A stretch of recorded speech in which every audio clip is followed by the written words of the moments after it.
দিন এতটাই গরম ছিল যে গরমে খুবই খারাপ লাগতেছিল আর সবসময় আল্লাহর কাছে দোয়া করতেছিলাম যে আল্লাহ তুমি একটু বৃষ্টি দাও। আর এখন বৃষ্টি হচ্ছে ২-১ দিন পর পরই, বৃষ্টিতে এতটাই খারাপ লাগছে যে কোথাও বের হতেও পারছি না, অনেকটাই বাসার ভিতরে। তো আজকে একটু ঘুরতে বেরোলাম, তো কী করলাম সেটা আপনাদের সাথে একটু শেয়ার করতে হচ্ছে। বাইরের বাসা থেকে বের হয়ে চলে আসছে আমরা এটা হচ্ছে পার্কে।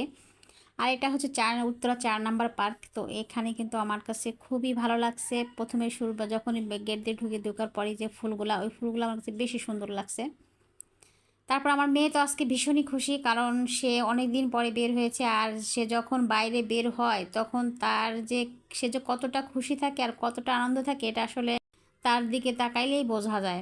সে কি করবে না করবে সে মানে নিজেও বুঝতে পারতেছে না, সে এদিক থেকে ওদিক, ওদিক থেকে ওদিক যাচ্ছে। তো আমরা এখানে এই যে লেকটা আছে, এখানে চারপাশ দিয়ে আমরা একটু ঘুরতেছিলাম, রাস্তা দিয়ে হাঁটতেছিলাম। চারপাশে পরিবেশটা খুবই সুন্দর, মানে গাছপালা আর প্রকৃতির মানে এতটা ভালো লাগছে। মানে ঢাকা শহরে তো আসলে সবসময় মানে বড় বড় বিল্ডিং, বাসার ভিতরে থাকি, বেলকুনিতে বিল্ডিং ছাড়া আর কিছুই দেখা যায় না।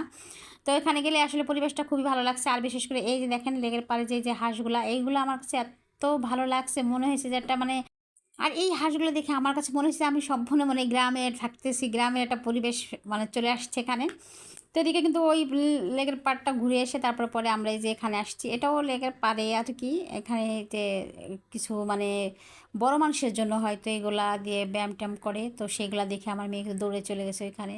যে বাচ্চারাও দেখা যায় যেভাবে একটু খেলাধুলা করে।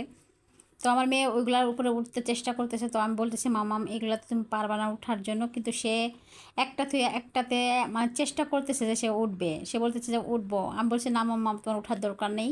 তো তারপর সে বহুত চেষ্টা করছে যে উঠবে, একবার তাকে আমি উঠিয়ে দিয়েছি, তারপর সে আবার নামে আবারও চেষ্টা করতেছে।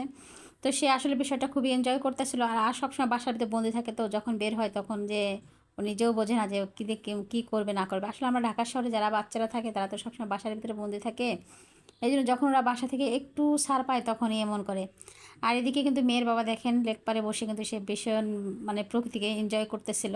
তো এদিকে কিন্তু আমরা সব জায়গাতে একটু ঘুরে ঘুরে দেখতেছিলাম, রাস্তাগুলো সবগুলো একটু ঘুরে ঘুরে দেখতেছিলাম। আমার মেয়ে একটু নাচানাচি করতেছিল, মানে সে যে কি করবে না করবে সে নিজেও বুঝতে পারতেছে না।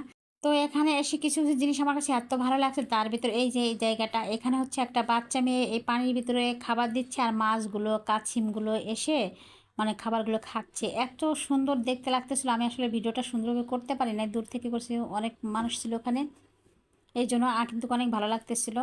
তো এদিকে কিন্তু আমরা ঘুরতে ঘুরতে কিন্তু আমাদের সন্ধ্যাটা পেরিয়ে চলে আসছে, সন্ধ্যা পেরিয়ে হয়ে গেছে। আর এখানে কিন্তু সন্ধ্যা 6টার পরে আর কেউ থাকে না, সন্ধ্যা 6টার পরে বের করে দেয় সবাইকে। তো আমরা ওখান থেকে বের হয়ে চলে আসলাম। তো চলে আসার পর পরে অনেক কিছুই খাওয়া দাওয়া হয়েছে, তো সেটা আবার পরবর্তী ভিডিওতে দেখাবো। সে পর্যন্ত ভালো থাকবেন, সুস্থ থাকবেন। আবার পরবর্তীতে দেখা হবে। আল্লাহ হাফেজ, বাবে টাটা।